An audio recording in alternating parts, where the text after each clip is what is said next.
Now let's discuss a problem.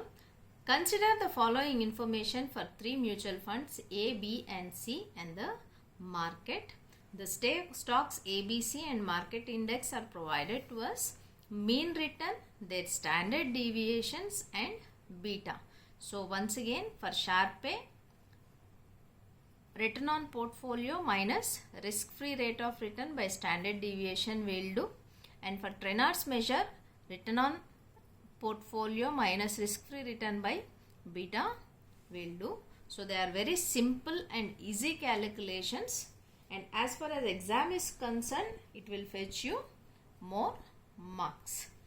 So now the stock mean return, standard deviation, beta are provided. The mean risk-free rate of interest is 10%. Now calculate Sharpe's measure, Trenard's measure and Jensen's measure for the three funds and for their market index.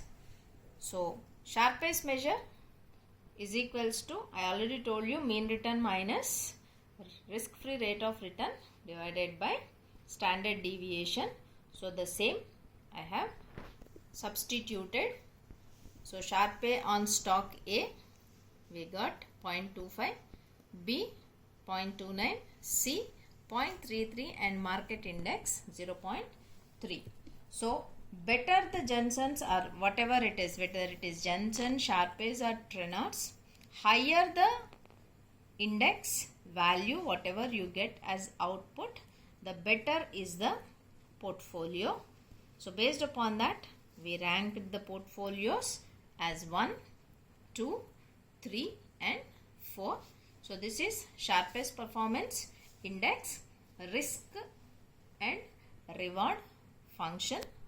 Trenard's measure, excess return to portfolio divided by beta ratio.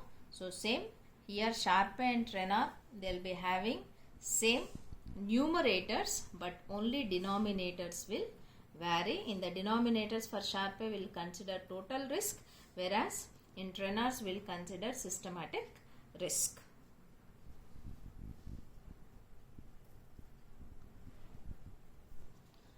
And in Jensen's measure, we already discussed that it is alpha, the predictive ability of the fund manager, plus capital asset pricing model.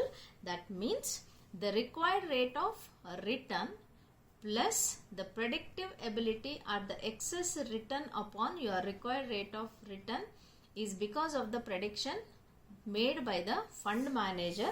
More greater the alpha, efficient is the fund manager in assessing that portfolio, and that will give us the expected rate of return on the portfolio. So that is how we are going to judge. So I said alpha is equals to RP minus CAPM.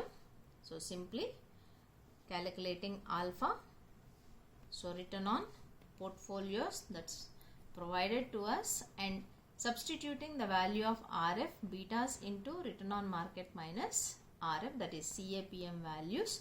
So we'll get this, and based upon the highest to lowest we have ranked the portfolios.